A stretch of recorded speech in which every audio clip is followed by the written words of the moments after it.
Hey, welcome everybody. It's Tuesday night training. So tonight I wanted to talk about, are they a customer or are they ambassadors? So sometimes when we are working with prospects, we're unsure of whether we should sign them as a wholesale ambassador, sign them as a customer, unless of course they express interest in the business. And so tonight I wanted to talk to you a little bit about how you qualify the person and why you sign them as a customer versus an ambassador and what the difference is for you personally. So as a rule of thumb, generally, unless you are someone who likes to really sign wholesale ambassadors, I typically don't sign someone as an ambassador unless they express interest in doing the business, or if they're a customer for a long period of time and then they upgrade to get better pricing, or they might want to start sharing. I feel like then that's a good indicator of when you would sign them. Some people like to sign wholesale ambassadors because they want to rank up. So promotions, obviously, we all know, are based on building a team and having rank advancements. So, but I did want to talk to you tonight about this because I want to share some things with you that you might not know about having customers versus ambassadors and what it can do for you. So hopefully this is informative for you tonight and can clarify some of that for you if you're new or even a seasoned ambassador that's not really sure.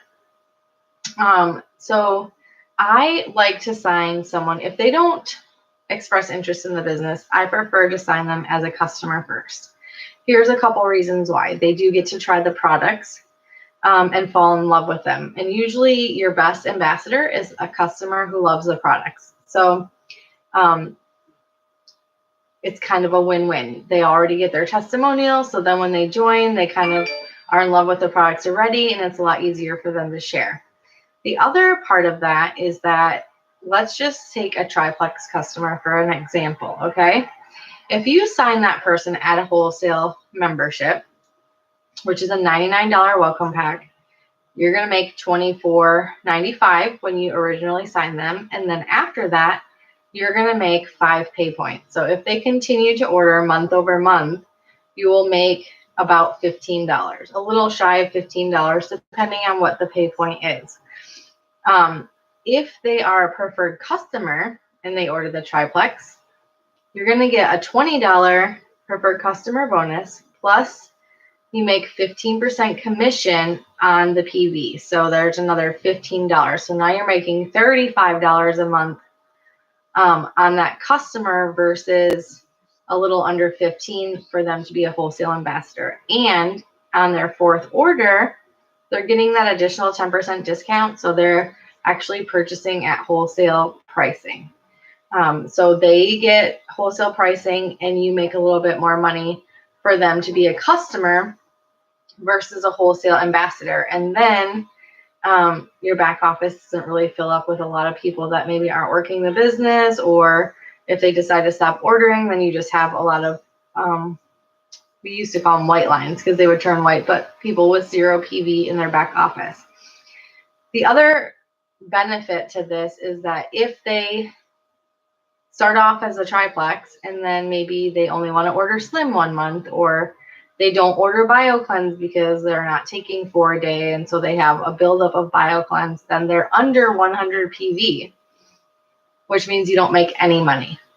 Whereas if they're a preferred customer and they do that, you're still going to make preferred customer bonuses on the Slim and ProBio 5 and commission on that. Now, once you get to 500 PV, that commission goes up to 25%, and then you're making $45 on a triplex customer versus 15.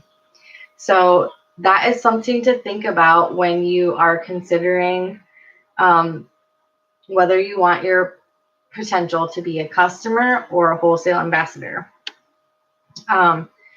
Of course, if you're trying to rank advance, and there's a lot of people who will tell you that signing wholesale ambassadors is a great way to get the best price, et cetera, et cetera. It's just that if you build a whole team of wholesale ambassadors and then they become partial PVers where they don't get 100 PV, it's costing you a lot of money in your pocketbook versus a customer who you know is going to be steady. And once you figure out that they are going to be steady, steady, steady and stay on their products, you can then upgrade them to a wholesale ambassador, and you can count on getting that order every single month versus, you know, someone who's just starting out to try their products, might not stay consistent, might turn off, and then you're out, or they're going to order less than 100 PV and you're not benefiting from that. So I'm just wanted to talk to you guys about that and explain that to you, because when you are working this as a business, it's sometimes nice to have some strategy. So we have ambassadors here.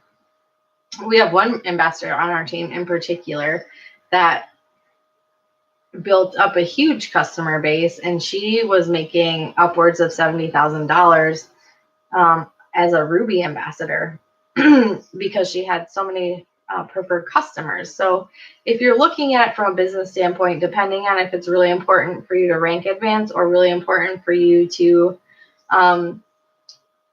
see that paycheck, it's going to kind of decide how you want to pursue this, as far as building a really big customer base or just signing everyone on wholesale. Can be a little bit more daunting or confusing when you're trying to figure out what you're going to make. So hopefully this is a really helpful tip for you tonight and can give you some good information and helping you decide when you're qualifying your person if you want to sign them as a customer or an ambassador. So I'm going to keep these short so that you guys watch them. Have a great night. I'll talk to you soon. Bye.